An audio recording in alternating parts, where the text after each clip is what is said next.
ఈ రాష్ట్రంలో 60 లక్షల మంది పెన్షన్దారులు ఉంటే వృద్ధాప్య పెన్షను, వితంతు పెన్షను, వికలాంగుల పెన్షను, గీత కార్మికుడు, గీత నేత, చేనేత కార్మికులు ఇస్తున్న పెన్షన్ ఉంటే 1వ తరగతి తలుపు తెచ్చే పరిస్థితి ఉండేది. ఈ దుర్మార్గులు, తెలుగుదేశం పార్టీ దుర్మార్గులు వాళ్ళు పెట్టిన పిటిషన్ వల్ల, వాళ్ళ జ్ఞాన ప్రభుత్వం వాళ్ళ ఆలోచన దృక్పథం వల్ల వాళ్ళు ఎన్నికల కమిషన్కి వచ్చి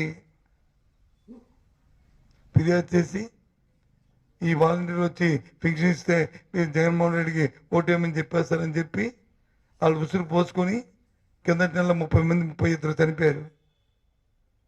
ఆ పాపం మీకు తగలదా? మీ అందరికీను ఫిర్యాదు చేసిన వ్యక్తికి, చేయించిన వ్యక్తులకి, మీ పార్టీకి తగలదా ఇది? ఇవాళ వచ్చి బ్యాంకుల్లో మీరే మీ నోటితో కూడా వచ్చింది డైరెక్ట్గా డీబీటీ చేయండి అని చెప్పని. ఇవాళ బ్యాంకుల చుట్టూ పాపం వృద్ధులు వచ్చి తిరుగుతున్నారు. నిన్న వృద్ధులు కానీ, వితంతులు కానీ, వికలాంగులు కానీ ఊర్లో ఎంత గౌరవం ఉందో ఆలోచన చేయి చంద్రబాబు నాయుడు వెళ్ళి. నీకు నాకు ఊర్లో అక్కడ ఉన్న టీ బంక్ కూడా అప్పిస్తాడు, అప్పు కూడా తెలియదు కానీ కిరాణా షాప్ వాడు ఆ వృద్ధులకి, ఆ వితంతుకి వాళ్ళకి అప్పిచ్చే పరిస్థితి ప్రభుత్వం